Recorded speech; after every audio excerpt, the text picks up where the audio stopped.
하나님 말씀 보겠습니다. 요한복음 8장 1절에서 11절 말씀. 너무 좋습니다. 같이 읽겠습니다. 예수는 감람산으로 가시니라. 아침에 다시 성전으로 들어오시니 백성이 다 나오는지라. 앉아서 그들을 가르치시더니 서기관들과 바리새인들이 음행 중에 잡힌 여자를 끌고 와서 가운데 세우고 예수께 말하되, 선생이여, 이 여자가 가늠하다가 현장에서 잡혔나이다. 모세는 율법에 이러한 여자를 돌로 치라 명하였거니와 선생은 어떻게 말하겠나이까. 그들이 이렇게 말하면 고발할 조건을 얻고자 하여 예수를 시험합니다. 예수께서 몸을 굽히사 손가락으로 땅에 쓰시니 그들이 묻기를 맞지 아니하는지라. 이에 일어나 이르시되, 너희 중에 죄 없는 자가 먼저 돌로 치라 하시고 다시 몸을 굽혀 손가락으로 땅에 쓰시니 그들이 이 말씀을 듣고 양심의 가책을 느껴 어른으로 시작하여 젊은이까지 하나씩 나가고 오직 예수와 그 가운데 서는 여자만 남았더라. 예수께서 일어나사 여자 외에 아무도 없는 것을 보시고 이르시되, 여자여, 너를 고발하던 그들이 어디 있느냐? 너를 정죄한 자가 없느냐? 대답하되, 주여, 없나이다. 예수께서 이르시되, 나도 너를 정죄하지 아니하노니 가서 다시는 죄를 범하지 말라 하시니라. 아멘. 할렐루야. 하나님의 큰 은혜와 사랑이 넘치기를 바랍니다. 나도 너를 정죄하지 아니하노니 라는 제목으로 같이 말씀을 상고하면서 은혜를 나누고자 합니다. 우리가 이제 보통 이 가늠한 여인의 이 장면을 통해서 예수님의 말씀에 사람들이 많이 쓰고 있습니다. 너희 중에 죄 없는 자가 먼저 돌로 치라. 너희 중에 죄 없는 자가 먼저 돌로 치라. 예수님의 이 말씀을 사람들은 어떻게 쓰느냐면, 가서 물 마시고 오세요.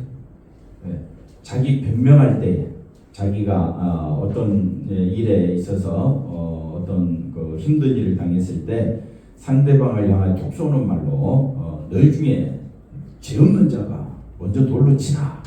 사회 정의를 부르짖는 사람들, 또 세상에서 교도소에 있거나 또 어려운 일을 당한 사람들이 하소연을 하는 그런 말로 우리가 이제 쓰게 되는 경우를 우리가 알게 되는데, 실상 그런 내용이 전혀 아닙니다. 이건 굉장히 복잡하고도 미묘한 그런 감정들이 뒤섞인 그런 아주 살벌한 현장입니다.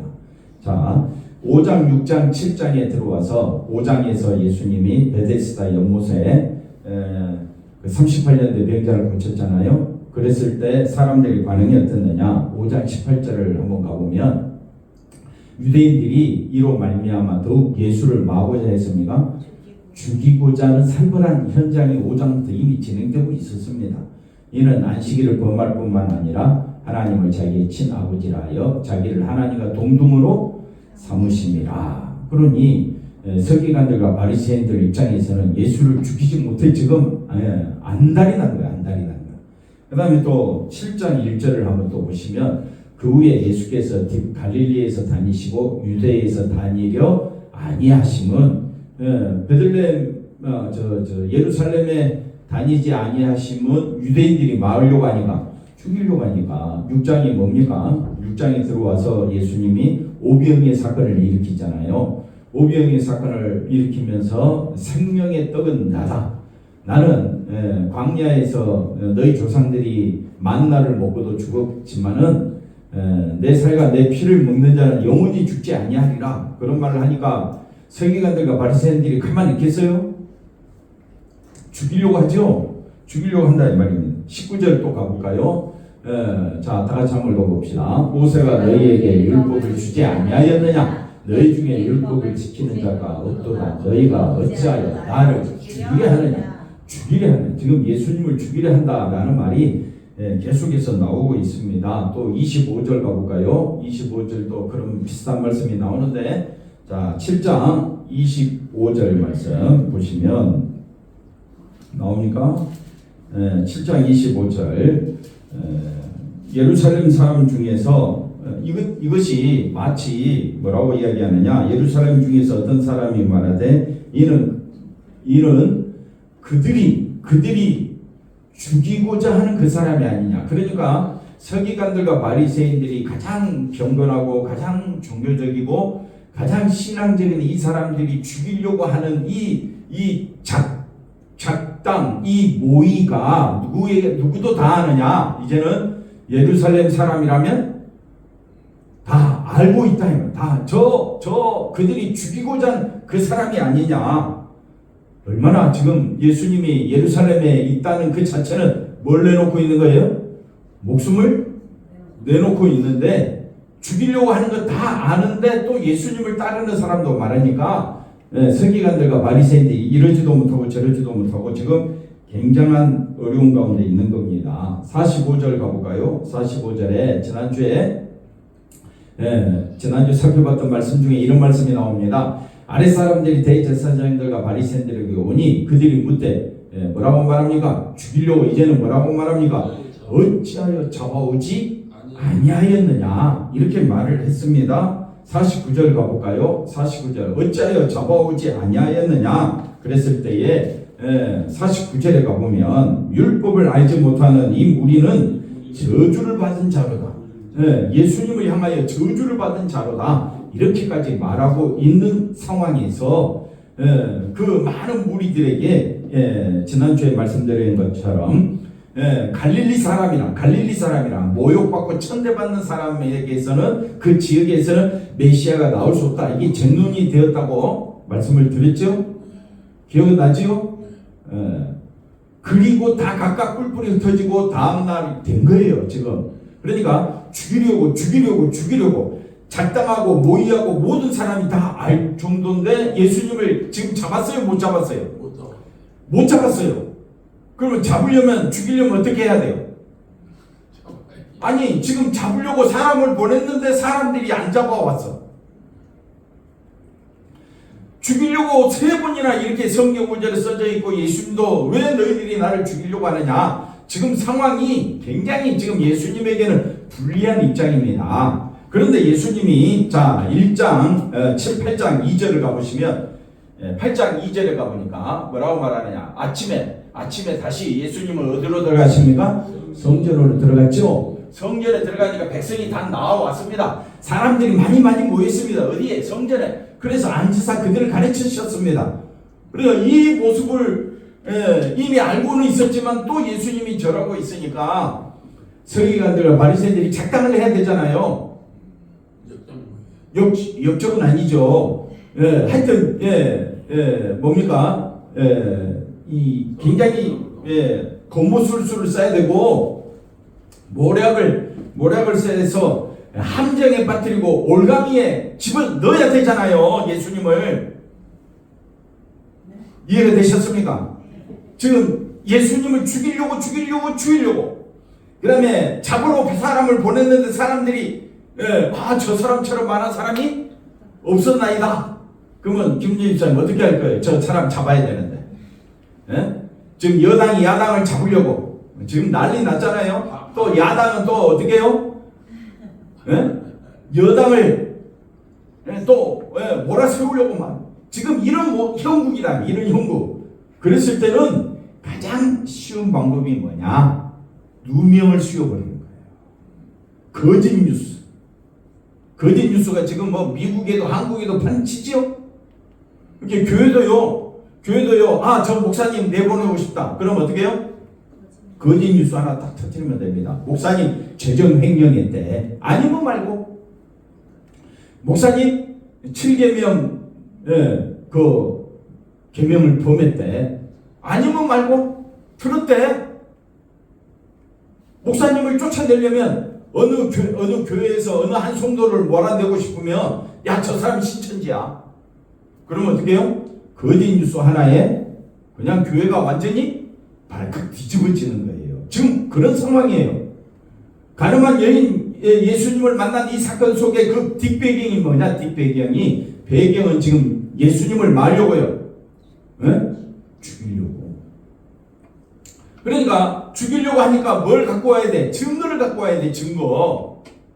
증거가 뭐냐? 그래서 3절을 보십시다. 3절 가르치고 있었는데 3절에 증거를 가져옵니다. 서기관과 바리새인들이 운명 중인 잡힌 남자와 여자를 끌고 와야 되는데 누구만 끌고 옵니까? 왜 남자는 안 끌고 옵니까? 네. 없으니까가 아니고요.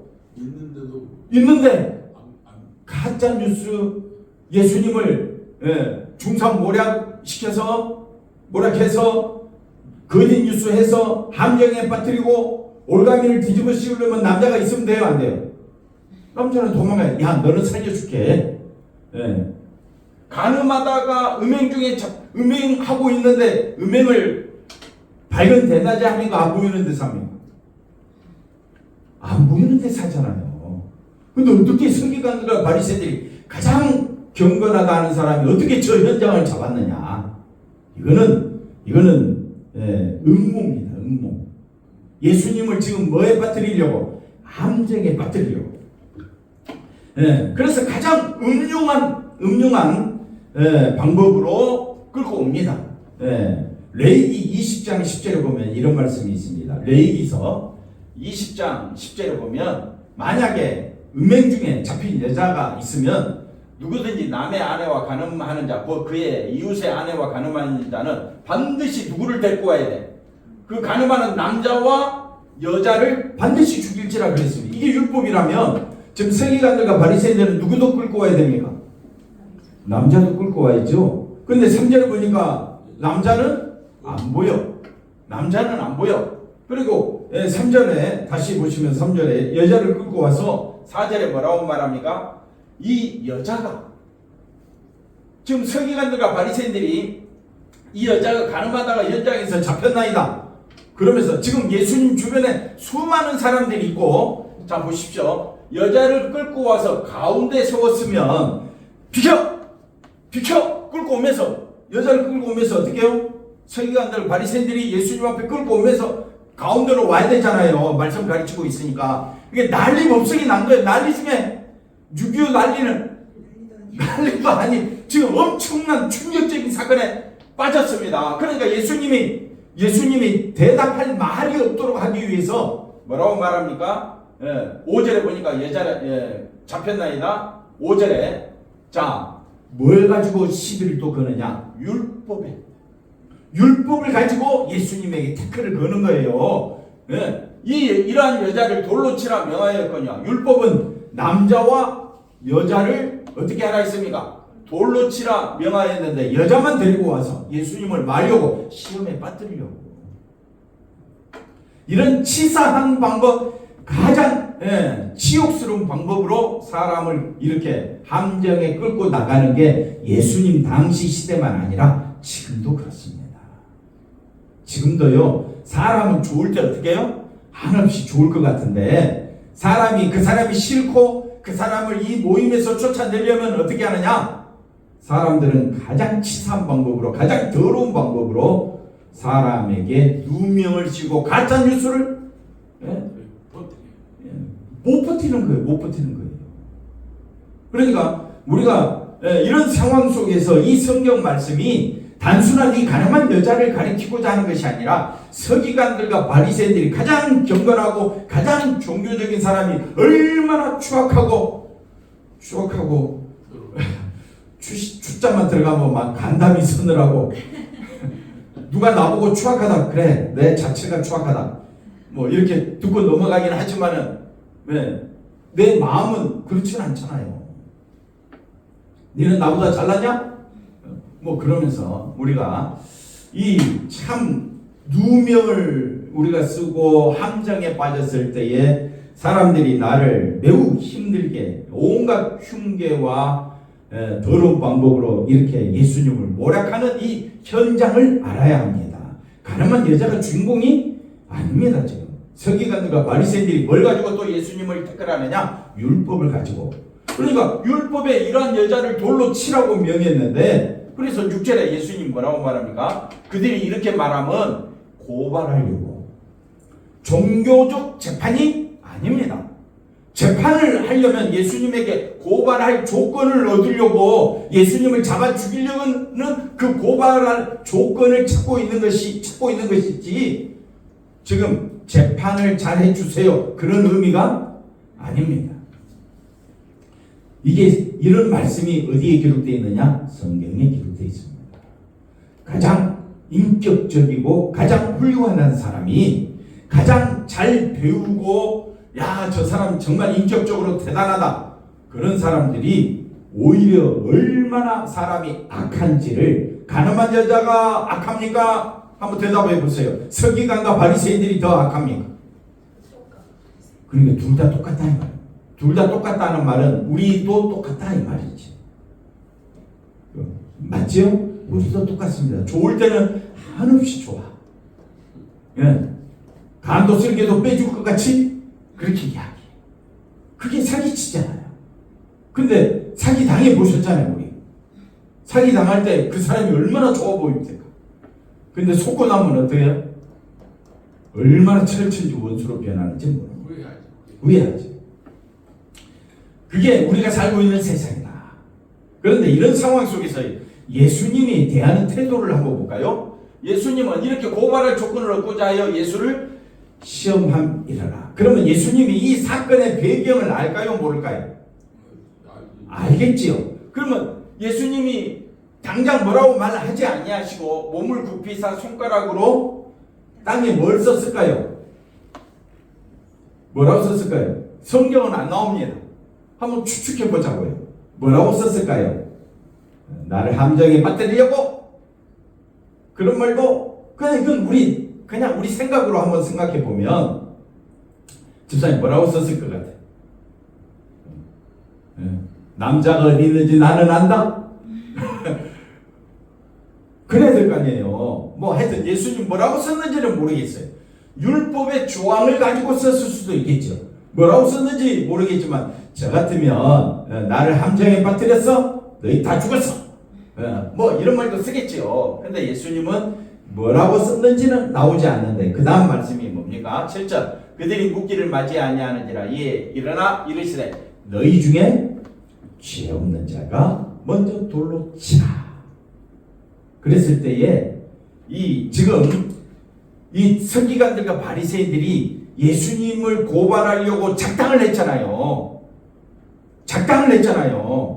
그 작당한 그들의 마음속에 그게 죄잖아요. 작당한 것이 모의한 건 죄잖아요. 그러니까 너희 중에 죄 없는 자, 그러니까 작당을 한 사람들은 마음이 어떻게 돼요? 찔림 받을 수밖에 없지요. 왜 제가 이런 말을 하느냐면 그래서 다시 또 몸을 굽혀 손가락으로 땅에 쓰셨는데 9절에 보니까 9절에 이 말씀을 듣고 뭘 느꼈습니까? 양심의 가책을 느꼈어요. 아니 이 서기관들과 바리새인들이 예수님을 말려고 왔습니까? 죽이려고. 그래서 고발할 조건을 찾고 그러려고 심지어 하인들까지 보낸 사람들인데 왜 양심의 가책을 받아? 그러니까 양심의 가책을 받을 정도로 예수님이 뭐라고 쓰셨을까? 궁금하단 말, 궁금해. 왜 성경에 그걸 안 적어놨지? 궁금해. 근데 만약 적어놨으면 그거 갖고 또 우리 어떻게 해요? 성경을 자기 합리화의 도구로 또 쓸 거 아니에요. 아마 그래서 안 기록되지 않았을까? 다시 7절로 가봅시다. 7절 가보면 뭐라고 말합니까? 7절에 죄 없는 자가 먼저 돌로 치라. 그랬더니 그리고 그 말씀이 각 사람들 마음에 강력하게 파고 들어갑니다. 예수님 말씀이 땅에 뭐라고 썼는지 우리는 알 수는 없고 우리가 여기서 참고할 만한 것은 예수님의 말씀이 능력이 되어 그들의 심장에 양심에 뭘 느끼도록 가책을. 그러니까 가책 받으려면 이건 내가 행한 일이야. 내가 그 간부는 오지 못하게 숨겨놓고 그 다음에 여자만 데리고 와가지고 현장에서 잡혀다 아주 예수님을 완전히 올가미에 뒤집어 쓰였다. 자신만만하게 왔는데 예수님 뭐라고 말합니까? 너 중에 죄 없는 자가 먼저 돌로 치라. 예수님은 율법대로 말씀했습니다. 돌로 치라. 율법은 돌로 치라 했으니까 돌로 치되 죄 없는 자가 먼저 치라. 그랬더니 이 말씀을 듣고 뭘 느꼈어요? 양심의 가책을 느꼈으니까 양심의 철판 깔아놓은 서기관들과 바리새인들이 어떻게 가책을 느꼈을까? 왜 가책을 느꼈지? 가책을 느끼려면 뭔가 죄를 안 짓냐고 하니까 전부 다 죄 안 짓는 사람이 없잖아. 그러니까 못 작당 모의한 것이 어떻게 해요? 드러난 거잖아요. 예수님을 죽이려고 자기들이 음행한 이 여자의 현장을 만들어가지고 예수님께 데려온 거잖아요.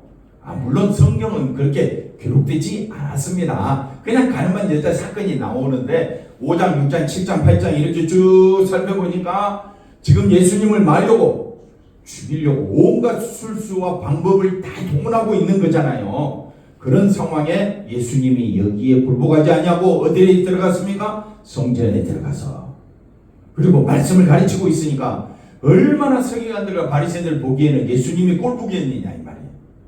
예수님을 죽이도록 뭐라 그래요? 죽이도록 미워하고 있는 그런 현장이잖아요. 그러니까 그들 나름대로 술수를 쓴 게 뭐냐면 가늠하다 현장, 이런 현장을 만들어서 이 여자를 실제 데리고 왔는데 이 여자는 하나의 도구가 되어버린 거죠. 이 여자는 아무도 모르는 거예요. 와서 보니까 예수님 앞에 지금 돌에 맞아 죽을 상황이 처한 거예요.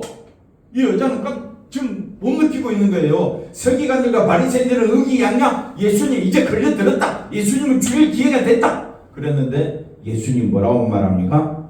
너희 중에 율법대로 돌로 치라. 조건이 있다. 그게 뭡니까? 죄 없는 자가 먼저 치라. 죄 없는 자가 먼저 치라. 그러면 젊은이부터 나가기 시작해야 되는데 성경은 희한하게 자세히 기록해 놨는데 뭐라고 이야기하느냐? 어른으로 시작해요. 어른으로. 서기관들과 바리새인들이 어른이잖아요. 종교적, 그 다음에 정치적, 그 다음에 서기관 바리새인들 정도 되면 나이가 있으니까 어느 정도. 그러니까 어른으로부터 시작하여 젊은이까지 그렇게 말씀을 들으러 왔던 사람들이 또는 이 여자를 데리고 왔던 그 무리들이 하나씩 나가고 오직 예수와 그 가운데에 섰는 여자만 남게 된 상황입니다.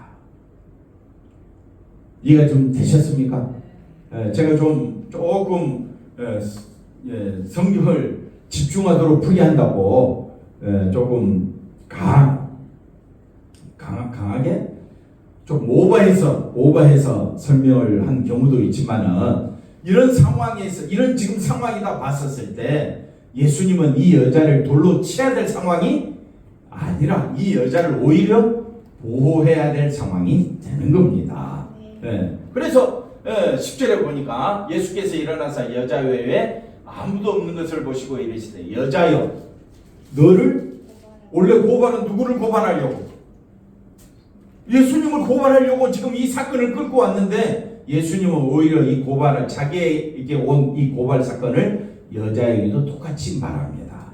여자여 너를 고발하던 그들이 어디 있느냐? 너를 정죄한 자들이 어디 있느냐? 이렇게 묻습니다. 그러니 우리가 예수님을 향한 이 서기관들과 바리새인들의 이 음흉한 이 방법, 건무술수가 바로 드러났기 때문에 그들은 하나씩 떠나버리고 맙니다. 자, 11절 다시 한번 읽어봅시다. 대답하되 주여 없나이다. 예수께서 이르시되 나도 너를 정죄하지 않으니 가서 다시는 죄를 범하지 말라 하시니라. 여자는 아마 돈의 유혹에 뭐 하여튼 그런 현장 속에 들어갔겠죠. 돈의 유혹에 빠져서. 그래서 예수님 말합니다. 나도 너를 정죄하지 아니하노니. 이 말씀을 하시면서 예수님이 왜 이 여자를 돌로 치라. 죄 없는 자가 먼저 돌로 치라. 그러면 쉽게 말하면 돌로 칠 수 있는 이 여자를 향하여 돌로 칠 수 있는 분은 누굽니까? 누구밖에 없습니까? 예수님밖에 없지요. 근데 예수님이 정죄하지 않는다라고 말합니다. 로마서 8장 1절 2절을 보니까 이제 그리스도 예수 안에 있는 자에게는 정죄함이 없나니 죄와 사망의 법에서 해방되어 우리는 이제 생명과 성령의 법의 세계에 들어오게 된 겁니다. 로마서 8장 1절 2절. 그러니까 나도 너를 정죄하지 않으니 어디 안에서? 예수 안에서. 그럼 예수님이 정죄하지 않았다는 말은 다른 말로 이야기하면 너의 모든 죄는 내가 다 담당하겠다라는 말이에요. 우리 김종수 집사님 죄를 누가 다 담당하신 거예요?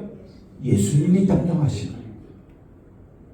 예수님이 이 여인의 죄를 아직은 예수님이 초막절이니까 유월절 되려면 한 6개월 더 기다려야 되거든요. 그러니까 6개월 뒤에 십자가 죽으시는 그 사건을 보면서 이 여인은 예수님이 말합니다. 나도 너를 정죄하지 아니하노니 그 십자가에서 흘려진 하나님의 은혜와 사랑, 예수님의 은혜와 사랑을 이 여인은 알게 되겠지요.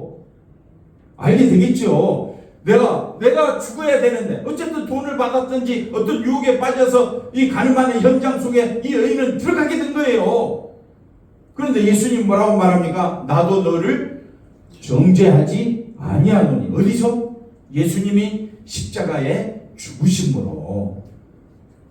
그러므로 우리 인류의 모든 죄값을 짊어지시고 예수님이 세상 죄를 지고 가는 하나님의 어린 양이로다 라고 세례 요한이 말했던 것처럼 예수님은 누구의 죄를 짊어졌습니까? 세상 사람들의 죄를 짊어진 겁니다. 그 예수님에게 나도 너를 정죄하지 않으니 다시는 죄의 종으로 살지 말라. 죄의 종으로 살지 말고 주의 종으로 살아라. 은혜를 높이며 살아라. 죄의 종으로 살지 아니하고 의의 종 예수 그리스도의 종이라는 말은 은혜를 기억하며 살아라. 내가 너를 십자가에서 내 피를 흘려 너의 죄를 용서했으니 너는 예수님 중심으로 살아라. 그게 죄를 범치 않는 겁니다. 로마서 혹시 8장 1절 2절 나옵니까? 한번 집사님 한번 크게 한번 읽어볼까요? 그러므로 이제 그리스도 예수 안에서 있는 자에게는 뭐가 없다? 정죄함이 없다. 어디 안에서? 예수 안에서. 예수님의 십자가 보혈 안에서 우리는 정죄함이 없는 거예요. 할렐루야. 그러면 2절에 뭐라고 말합니까? 그리스도 예수 안에 있는 무슨 법이라고요? 생명의 법, 성령의 법이 죄와 사망의 법에서 너를 해방하였습니다. 그러니 예수님 감사하며 예수님의 은혜로 살고 있다. 한번 따라합시다. 나는 예수님의 은혜로 살고 있습니다. 어떤 상황에 있다 할지라도 뭘 드러내라? 예수님의 십자가 보혈의 은혜를 기억하시고. 그러니까 화가 나잖아요. 화가 나기 전에 뭘 먼저 생각하라? 예수님의 십자가를 먼저 생각하라. 야, 나 저 사람에게 꼭 아까 예수님을 향하여서 예수님 그 서기관들 바리새인들에게 뭐라고 했습니까? 죄 없는 자가 먼저 돌로 쳐라. 이 말이 막 입에서 나올 때가 있어요. 우리도 니나 잘하지 이 말 하고 싶을 때가 있잖아요. 그죠? 그럴 때 뭐부터 생각하라고요? 예수님의 십자가 먼저 생각하라. 그러니까 이 여자는 돈의 유혹에 빠졌든지 아니면 다른 유혹에 빠졌든지 어떻든 간에 서기관들과 바리새인들의 이 괴락에 빠져서 이 여인이 지금 난처한 상황에 처해 있다 이 말입니다. 근데 예수님 뭐라고 말합니까? 이 여자에게 나도 너를 정죄하지 아니하노니 라고 말합니다. 그렇다면 우리가 예수 믿는다고 하면서 교회 안에서 참 어떨 때는 참 사람 만나기도 싫을 거고 이 소리 저 소리 듣게 되면 우리 마음속도 막 갈등을 일으키게 되게 돼 있습니다. 서기관들과 바리새인들처럼 얼마나 종교적입니까? 얼마나 그들이 경건한 사람들입니까? 그런데 예수님 가늠한 현장 그 괴락을 만들어 가지고 예수님에게 끌고 왔는지 안 끌고 왔는지 이건 제 생각이니까 만약 그렇게 됐다면 그렇지 않고 가늠한 현장에 잡힌 여자를 어떤 사람이 서기관들과 바리새인들에게 데리고 왔다는 말입니다. 어쨌든 간에 이 여자를 데리고 오면서 양심의 가책을 받을 정도로 양심의 가책을 받았다면 그렇게 뻔뻔한 아까 심장이 뭘로 돼 있다고요? 철심장으로 돼 있는 사람들이 어떻게 양심의 가책을 받았겠느냐 이 말이에요. 그렇다면 이건 분명히 우리도 교회 안에 가장 신앙생활 잘한다는 사람이 오히려 남을 힐난하거나 남을 무시하는 말을 할 때 어떻게 목사님이 그럴 수 있어? 어떻게 장로님이 그럴 수 있지? 그렇게 생각하지 말고 우리는 다 어디 안에서? 예수 안에서. 예수님의 피 아니고는 우리가 살 길이 없다. 이걸 아셔야 합니다. 예수님 땅에 글을 썼잖아요. 구약에 보면 예수님이 땅에 글을 쓴 적이 3번 있는데 출애굽기 31장 18절을 보시면 하나님이 땅에 글을 쓰셨는데 출애굽기 31장 8절에 시내산에서 모세에게 이르시기를 마치신 때에 증거판 둘을 모세에게 주시니 하나님이 친히 쓰신 것이라. 근데 갖고 내려오는데 이스라엘 백성이 뭐하고 있어요? 우상 숭배하고 있잖아요. 송아지 만들어가지고 거기에 절하고 있잖아요. 모세가 어떻게 해요? 돌판을 깨뜨렸어요. 율법을 지킬 수 없는 이스라엘임을 알았습니다. 근데 하나님이 두 번째 돌판을 또 주셔요. 안 주셔도 되는데 왜 주시느냐? 보세요. 그 다음 말씀 볼까요? 34장 1절에 보니까 둘째 판을 또 주면서 내가 그 판에 쓰리니, 그러니까 왜 둘째 또 이 율법을 왜 주느냐, 이거 율법을 지킬 수 없음을 알면서도. 그래서 33장 19절 출애굽기 33장 19절에 보니까 뭐라고 말하느냐? 나는 은혜 베풀 자에게 은혜를 베풀고 긍휼히 여길 자에게는 뭘 베푼다? 긍휼히 여긴다. 그러니까 율법을 주신 목적이 뭐냐면요, 은혜와 긍휼을 주시려고. 율법을 완성하신 분이 누굽니까? 예수님이죠. 예수님이 우리에게 주는 게 뭡니까? 율법대로 우리를 판단하는 것이 아닙니다. 자기의 피값으로 우리를 사셨기 때문에 우리에게는 뭘 준다고요? 은혜를 주시고 긍휼을 주시는 거예요. 그러면 나는 은혜와 긍휼로 살고 있는 거예요. 이게 신자입니다. 신자는 뭘로 살고 있다? 은혜와 긍휼로 살고 있다. 이 여인은 나중에 깨닫게 되겠죠? 그럼 이 본문을 읽은 우리도 똑같은 마음이 돼야 될 거 아니에요? 아, 나 같은 죄인이 예수님의 은혜와 긍휼로 살고 있구나. 그러면 나는 예수님의 은혜와 긍휼로 하나님께 영광 돌리며 살아야지. 항상 내 앞에 뭐가 있다고요? 십자가 보혈의 피를 생각하시고, 말을 할 때도 이 십자가 보혈의 피를 필터링해서 한번 걸러내서 말을 하면 상대방을 무시하는 말이거나 또는 상대방 존엄을 깎아내리는 말을 하지 않을 거다, 이 말입니다. 우리가 서로 조심히 서로 또 예수님의 은혜 아니고는 우리는 아무것도 아님을 분명히 깨닫고, 실수 없는 사람이 어디 있습니까? 연약하지 않는 사람이 어디 있습니까? 다 무너지고 다 쓰러지는데 어떤 상황에서도 우리는 누구만 높이자? 예수님만 높이며 살아가는 우리 모두가 되기를 주의 이름으로 간절히 축원드립니다. 기도합니다. 하나님 감사합니다. 이 여인의 아픔을 보고 또 서기관들과 바리새인들의 그들의 모략을 또 같이 보게 됩니다. 이런 상황 속에서 예수님은 은혜 베풀 자에게 은혜를 베풀고 긍휼히 여길 자를 긍휼히 여기고 있는 모습을 보게 됩니다. 아버지 하나님, 우리도 얼마나 악한 죄인인가를 스스로 잘 알고 있습니다. 얼마나 하나님보다는 자기 중심으로 살고자 하는 우리가 어리석은 자임을 우리 스스로 잘 알고 있습니다. 하나님, 우리를 긍휼히 여겨주셔서 어떤 상황 속에서도 예수님을 먼저 생각하고 예수님의 십자가 사랑으로 살아갈 수 있도록 하나님 우리를 긍휼히 여겨주시옵소서. 감사하고 예수님의 이름으로 기도하옵나이다. 아멘.